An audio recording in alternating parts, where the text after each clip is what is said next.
What's up, everybody? This is Phil Rogacki. And I'm Jared Abergina.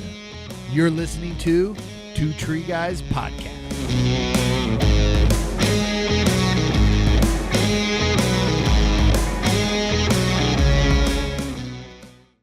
What's up, everybody? Phil Rogacki with another episode of the Two Tree Guy Podcast. Hopefully everybody's having a wonderful day or night wherever you're at in the world. Before we get started on this podcast, if you're a first-time listener, we got many different episodes on the show.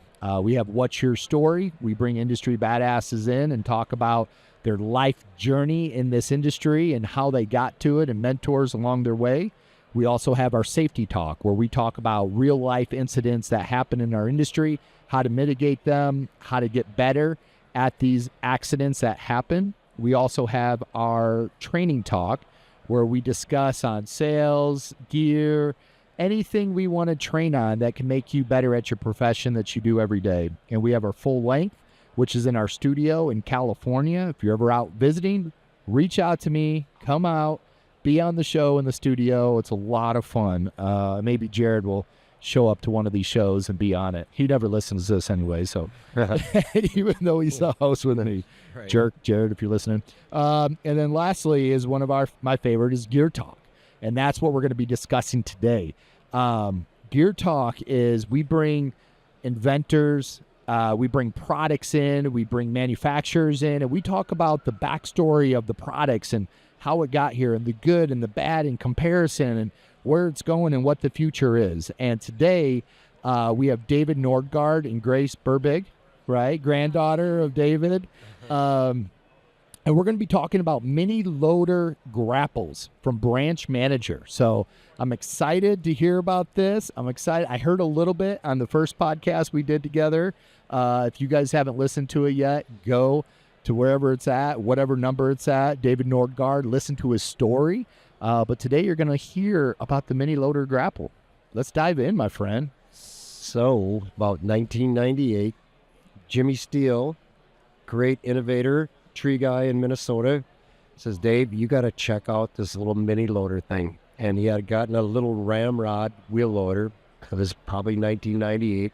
They had just come over to the United States. Guy invented it in a garage in Australia. Kangas, dingoes, all came from Australia. Okay. My friend got one and said, this thing's amazing. It just, we were using ATVs to drag brush around before that when ball cars. Where'd he get it from? I mean, don't know. He found it at an auction and just thought he was always looking for new ways to do it. So I give him the credit for showing me a mini loader. And so I thought it was cool and got one.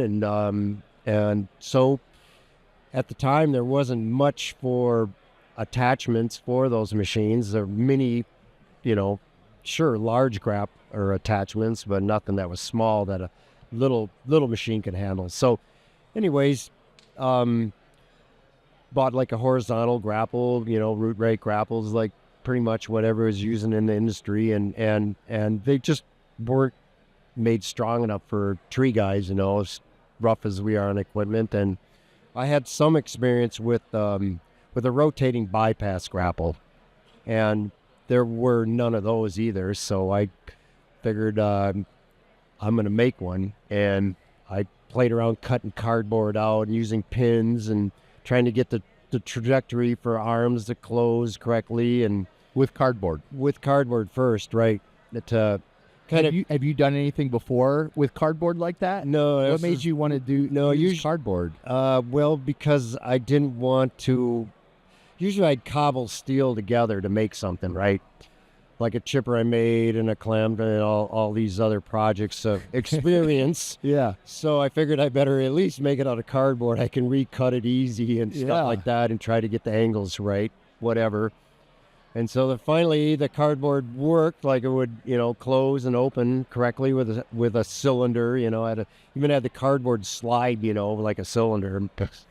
whatever. Arts and crafts there. Yeah, it was arts and crafts. He really is an artist. Is he? Yeah. He'll say that he isn't, but it's incredible what he does. He's so creative. It's usually napkin drawings and things. Is there napkins all over the house of little drawings and on the fridge and whiteboards and paper and notebooks? Well, he's building a cabin now, and you'll walk in the bathroom. He's building a what? A cabin in Wisconsin, and you'll walk in the bathroom, and there's drawings all over, and the kitchen table's full of paper and napkins and paper towels. Save them all, because I guarantee they're all $100 million idea. Save them all. I know. And then in the I'll show you future, you can do it. So you come to Wisconsin, you have to spend a night at my campground. When I you sold got the a tree campground? company, I bought a campground. Oh, man. I traded my tree company for a campground. That's How the cool easiest. is that? Yeah, it's the easiest. Do you have business just the right most fun on the campground? It is almost too much fun. Yeah. You can never have too much. Is there golf? You have a golf cart you drive around? Oh,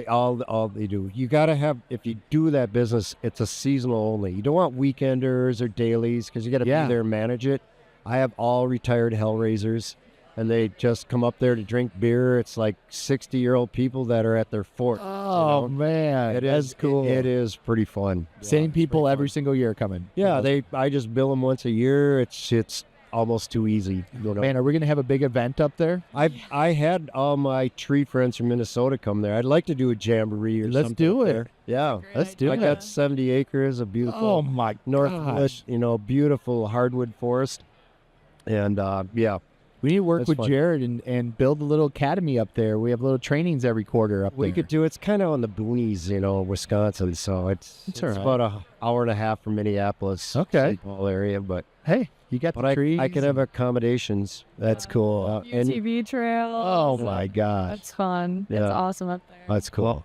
Any tree guy's welcome. Come to That's cool. Staples Lake. All right. So the drawings are all over the house. The cardboard's made. Then what? So then, we bitched it out of steel with a torch and made one, number one, and I hung it on a chain on the end of a piece of steel and mounted it on the front of my ramrod and went out, and my crew said, "This thing's amazing." So the first time they used it, it was working well. right, because, if you have a bucket-style horizontal type grapple in residential tree work, you'd come around the house and, you only had an 8-foot axis or what, and your branches are 12 feet. What did you do? You had a guy with a chainsaw there, and he cut bucket width. We call it bucket width. And then so you'd have a mess of little branches and twigs always on the corner of the house to get around. So then, instead of doing that, you'd get a choker rope out and put it, rope on the ground and stack your brush on there and choke it and drag it out long, right? So obviously, a grapple that could pull things out long, a skidding type grapple, just made so much sense, right? So you could pull out things long, cripple the crotches so it'd fold in, put the youngest guy in the corner of the house as a bumper, to push it away from the siding, and away you go. And so we did that many times, using a rope tied to the grapple, and that's kind of hokey in time things. So a bypass grapple that rotates, you can just drive in at any angle. You don't have to line the machine up. You turn the grapple, not the machine. Yeah. There's a lot less wear and tear on the lawn, and now you're pulling out Okay, things that's as smart. long as possible, right? Yeah. And feeds the chipper so much easier. And so my crews loved it. I had probably 20 guys back then, whatever, at that time. And How many mini skids did you have I had at that time? 2 and realized that every crew should have one. I knew that a mini skid would save me 1 to 2 crew hours every day on a backyard job easily. Yep. And so I was the first company to have one, and it gave me such a huge advantage. And, if you get good people, I always said, good people, smart people probably aren't going to drag brush for a whole lot of time, If they're not going to turn into a climber and get the crazy screw and want to do that all their life, they're going to find another industry and leave. So you better have something to make your job as easy as possible. And the mini loaders were the cat's ass for, So it was great. And then this little grapple, I said, well, maybe I can make a business. This is so revolutionary and it's working so good for me that, I'll go, I had an engineer come in and kind of clean it up a little bit and I'll start marketing it. You had to give them all the napkins and cardboard. Yeah, no, I didn't show them where it came from. They always thought I was some big manufacturer or something. I'm just, and I'm just a tree guy. I'm telling you, you're going to love this thing. It's going to change your life. And it was a long time coming. So probably about 2000, I started trying to market it, right? Yeah. And I brought first one, I think, to a TCI in Detroit, a little mini loader and a little grapple on the front of it. And the tree guys just laughed. Pretty much they're just laughing. It was what is this crazy? What is this crazy little thing? Because we were used to just big skid steers and. This is such a cool story. I mean, nobody knows the history. A lot of people don't know the history of this. Where this was the old people do, now, but not the young guys anymore. So everybody laughed at it. This wasn't. Now it's you can't do tree work without it. Every single one of my crews has it. Oh yeah, every single one. Right, you couldn't function without it. And another thing I noticed was, I had a big swinger articulating loader, 8,000-pound machine. You had to have a chase pickup and a trailer, but I realized these mini loaders are so small, you could put them sideways on a trailer. I probably had the first factory-made chipper that carried a mini loader on it for years, and I put that on the internet. It just exploded. Gas prices were kind of going up. They hit over $4 back then, early 2000s, I think. And I said, man, if it goes to $5 a gallon, everybody's going to have their mini loader, everything on the chipper, all the equipment you try to get to the job, right? So so I went to Morbark, said, dude, I want a chipper and I want a platform that I could put this little machine on it. They just laughed at me. They was like, what the? No, they didn't want to talk to me. So went to Bandit, same thing. Didn't want to talk to me. But then I met Bob Engler, who came out of Morbark from Woodsman. He said, okay, I'll make it, Took him a year or so. He made a rack on the back that folded up there. I could put a little mini loader on the rear. So that crew now always had. I didn't have to send a whole nother truck and trailer with my chipper truck crew. Climber and a groundsman went out. They had all that equipment, and it worked fantastic. And on the internet, everybody wanted to put their chip, their loader on their chipper. I think the next guy did was Michael Poor out of Champaign. He had a twin or a dual axle Vermeer chipper, and it was made to have a boom arm on it, but he didn't have the boom arm, so he was able to get a dingo into the mouth of the chipper, and he carried that around like that. So it saved a truck. Exactly. And smart. It made perfect sense. So kind of took off. I mean, the first adapters, is the people that see it first. They're like, oh man. They would yell at me, Dave, stop frickin' telling people about this thing. I don't want my competition to know. I can't tell you how many guys said, yeah, we keep it under a tarp. We don't try to let any tree companies know about it. It's like if a tree company does see and they come over and look at it, we kind of go, yeah, we kind of made a mistake. We don't like it. It's stupid. Yeah, but and so it was really funny, in the beginning. One great. Well, I think I told that on the podcast. So this guy calls me, says, Dave, I seen that thing, man. I'm getting a Bobcat MT. I want one of the grapples. I got a 30-inch oak. I'm too old. I'm not doing removals anymore. I'm getting out of this business. Killing my back. I'm not doing it, but I seen that thing. Can you give me a grapple out here? I got to get this tree done, right? And I got this new little Bobcat MT mini loader, and I said, okay. Got him one out there, and anyways, I was all excited to hear. This guy had a great tree company. He was really smart. To tangent off real quick. In the winter, he had 2 tree companies. One was in Pennsylvania for 6 months. For the summer, and then he'd go to Marathon, Florida. He had another tree company for 6 months down there. I thought that was great. Got out of the cold in the winter. Yeah. Anyways, I called him a couple days after I knew he got the grapple. He says, "Oh, Dave, oh my God, Dave." He's like, we could not. We were chaining the machine down 11 o'clock the first day. we couldn't wipe the smiles off our face. We thought we were cheating. He says it would have took us a day and a half to drag that tree out. He How says, good does that feel for you? oh God, to know you helped someone like that. it's always been the greatest. You know, that's kind of my story and why I guess I love doing it. Yeah. People think I'm a genius, and I just said, hey, buy a mini loader, and oh, please look at my grapple, you know. Yeah. A bypass grapple. So a lot of guys are still stuck in the horizontal bucket style grapple, but if you go to anybody's bypass rotating grapple, you will probably not changer. You won't go back to a bucket style. You know, Yep. it is a game changer for what you can do with it, and pretty much it's been adopted. And I got probably 12, 15 imitators that are also in the market now too. So here I am talking about, give me a shot at it. You know, when you're looking at grapples, I've kind of been there. I kind of know Well, and Chisholm, we were just talking to Mark earlier today, and he was like, we always go to Branch Manager because they were the first, so they've fixed all their issues already. They've gone through, everything that can go wrong That is with true. the product, so it's just simple nuances. Like, so some manufacturers, it's an engineer sitting that's never done tree work.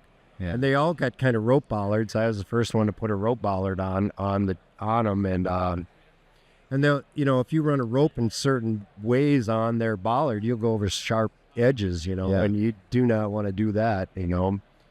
Can't remember how many times my guys would tie a rope to the bumper on the truck and try to pull. There's the end of that rope, that bull rope was shot. And what's the future hold? New ideas for these grapples. We're coming out with a new style. I won't talk about it much. We're going to do some testing with Rion Rounds out of Madison. If guys seen him on the internet, he's pretty a sensation. Great guy. Yeah. Does a lot of crane work and stuff. And it's Is this a good game changer? Like kind of or just an improvement? Yeah, it's kind of a style like another manufacturer makes, and people have requested it. You can't necessarily do this one trick. It's more of a rigid style grapple where you can set it up instead of it dangling below, you can pick it up sideways, say standing stems and things like that. Very cool. That, and then we've gotten into the small excavators. I was surprised. I talked to someone over in England and talking about mini loaders and seeing if I can get my grapple over there. I got a few in Europe and around the world, but was it Josephine was down in Hedger? Anyways, she says they're using excavators everywhere. Gotcha. Pretty much. So usually those grapples right now are huge, and they're big excavators for logging. Yeah. It's fantastic, right? So the minis, well, they don't forward. They're too slow. They're track, but boy, for sorting or any kind of arm work, it's like it's like your arm with a, times 100. Yeah. So we're working on getting I shouldn't say a saw on that. So now the saw is on there. And some that's for more the 3.5 3.5 ton excavators and that for nice. So where's all the products made? Where do you manufacture everything? We're in Ramsey, Minnesota, and we basically do all the assembly, and we send out drawings to a myriad of vendors that make our parts. So we don't really have the we don't have the manufacturing, so sort of at a little disadvantage there. Do you think you ever manufacture like that? We certainly need to look at that. That's something maybe in the future where we have our own, manufacturing plant making the steel and the weldments and that. So, and it's I almost look at it kind of like I listened to the story of Five Guys, burgers. My favorite story, burgers. And there's a podcast called How I Built This. It's a really cool podcast of hearing all these big companies and how they got their start and where they're at and all the ups and downs. You think that everybody has it figured out. Nobody has it figured out. Nobody. You make it up as you go, right? They do not figure out. They're all bankrupt 100 times, but they never stopped. And one of the things he talks about on that is how they sourced all their materials to make the burger. They assemble it, but they don't make the buns. They don't make the mustard. But how they found the mustard, where the ketchup, the mayonnaise, the sesame seed buns and all that, and then they assemble it to be able to sell to us. So when I hear your story, It's, finding the best manufacturers out there to make certain parts Right. that you've sourced to come in. Now you're putting it together and make a masterpiece. Right. That's that's kind of our success story. That's awesome. Well, That's awesome. I like that. Mustard, ours is bolts, Yeah, it's bolts, but Ketchup is there's hydraulic hoses. and there's whatever. 100 companies out there making bolts. Right. Which Right. company are you going to pick making Right. bolts from? Exactly. What's their story? Why do you believe in them to be a part of your story? Right. And American success stories everywhere. So for just a high school educated whatever tree guy, it's amazing. It's a fantastic country we live in. There's so much opportunity everywhere I see, So I don't get this doom and gloom everywhere that some people talk about. I just see everywhere place opportunities, but it's just my brain, It's the way you look at the world. Yeah, I think so. And your granddaughter here, God. I see a lot of you wearing off on her and creating your own thing. Let's touch on that. Oh, Why you're, I mean, you guys are listening to Gear Talk, but this podcast goes wherever we want it to go because it's my show. So here it is. Oh, thanks, Phil. Yeah, let's talk about it. That, first of all, is such a nice compliment to be told that I remind you of my grandpa. He means so much to me. He's the coolest person. But I do social media for Branch Manager. I'm not a arborist myself. but I have a tree in my house, so she climbs In your she's like, house? Yes, inside You the I'll house. just show you that story. That's Oh my Yeah, it God. goes up like all 3 levels. 3 stories. 3 stories. What? Into a tower. Yeah. I've been climbing trees my whole life. There's pictures of me as a baby wearing my grandpa's tree company shirts and That's everything. cool. I love trees. But what I do full time is run a nonprofit, and we provide emotional support for patients in children's hospitals around the world. It is so fulfilling. Tell us about it. Break it down. Let's hear it. Yeah, so I guess my quick story on how I started it is when I was 10 years old, my mom was diagnosed with leukemia, and I have 2 little sisters. We would all write cards to her, my little sisters and I, all the time, and I have such fond memories of running up to her hospital bed, and she would go through each one and hang them up all over their walls. She was in the hospital for a year. Yeah, for a year, and they made her so happy. And the notes that she would write me are my prized possessions. I have them framed all over my house, and notes are so important. She really taught me the importance of handwritten notes. Yeah. And so she, like my grandpa said, battled leukemia for about a year and then passed away when I was 11. And after that, my dad actually told me, things like this ruin people's lives, losing a parent this young, but it is your responsibility to create something good from this and let your mother's light and love live through you. And so I really took that to heart. My dad became a firefighter a few years later as kind of his way of giving back. And I went on to high school, moved schools and everything, and really wanted to find a way to help kids. So I was fundraising for St. Jude and Leukemia Lymphoma Society, Camp Kesem, and kept realizing all of these opportunities for teenagers to give back, they're really revolved around financial support. Like, nobody was really talking about the importance of emotional support for cancer patients, specifically children.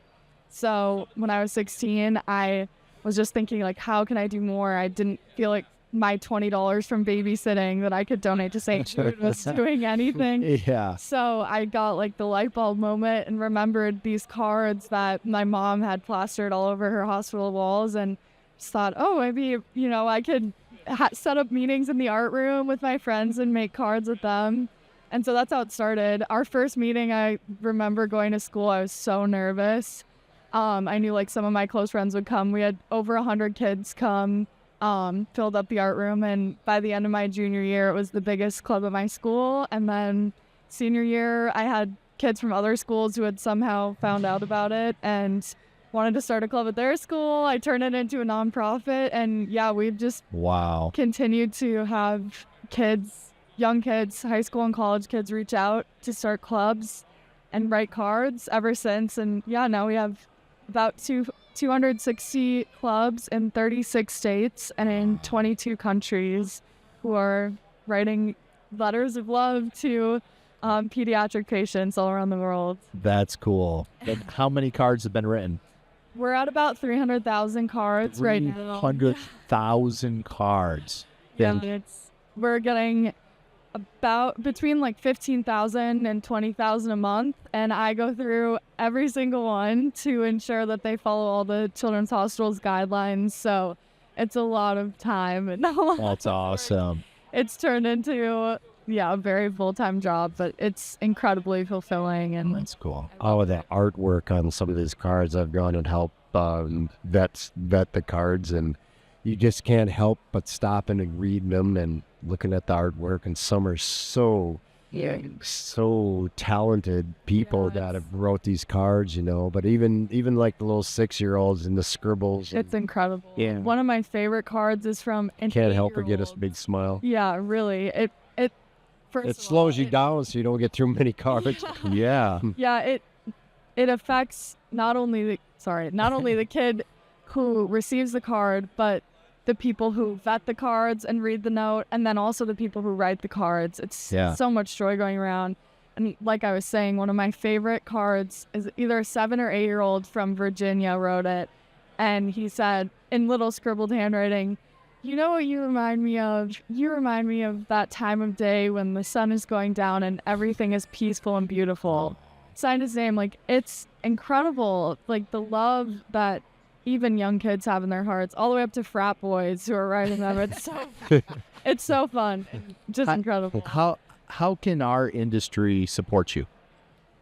Well, we are so blessed to have worked with so many different types of industries all around the world, and really anyone can write us cards. We take cards from anyone at any time. So I always like to say, like, if you have a night where your tree service is doing bonding, or you're having lunch, give them a piece of paper and a pencil or a crayon and just write a card to a kid, and that goes such a long way. Also, of course, as a nonprofit, we completely rely on donations. We're completely volunteer-based. Our entire nonprofit is run by college and high school students. And the kind of unique part about Letters of Love is all of these 260 clubs that we have, we pay for absolutely everything. So you do not have to pay a single penny to be a part of Letters of Love. Usually clubs in high schools and colleges, you have a dues and whatever, but we cover all the postage expenses. We have roughly 20,000 members now that we cover all their member fees. So in order to keep growing and keep, sending cards to children's hospitals, we really rely on sponsorships and people who believe in this idea to help us, fund schools, because it gets expensive, all this postage back and forth. Do they just go on your website? Where do they go to donate and to give? Absolutely. So our website is lettersofloveglobal.com, and you can learn more about us and see pictures of my mom and the cards she got, and pictures from all our clubs all over the place, Egypt and all the way to Wisconsin. Wow. And we're on Instagram as well, which is just Letters of Love Global on Instagram. The tree industry, when my daughter was in the hospital. No. Anyways, my office manager kind of let it know out to all the tree people I'd sold grapples to, whatever, that knew me from in the industry. And when she passed, I couldn't believe all the donations that came in from tree people I just met, and it's so heartwarming. I don't even know how to explain that. That's incredible community. It is. Yeah, it really was. Well, that's Mark. Well, let's keep giving back. If you're listening to this, everybody who is out there, let's give back. Let's go support you. Write a letter to a child out there that needs to hear from you out there. And I appreciate you sharing that story. Thank you. David, I appreciate you. Yeah. And this was Gear Talk, everybody. But hey, this is what the podcast is about. It's hearing people's stories and their pathway in life, and how they're helping people, from creating products out there to use to save your backs, all the way to writing cards and helping people just emotionally get through a hard time. Appreciate you guys being on the podcast. Thank you. I appreciate you both being together on this. Super cool. Love it. Guys, if you got something out of this today, if you learned something, if it pulled at your heartstrings, share it, put it out there. This is how we spread the love and helping our industry out and helping the kids out that are out there going through, a hard time.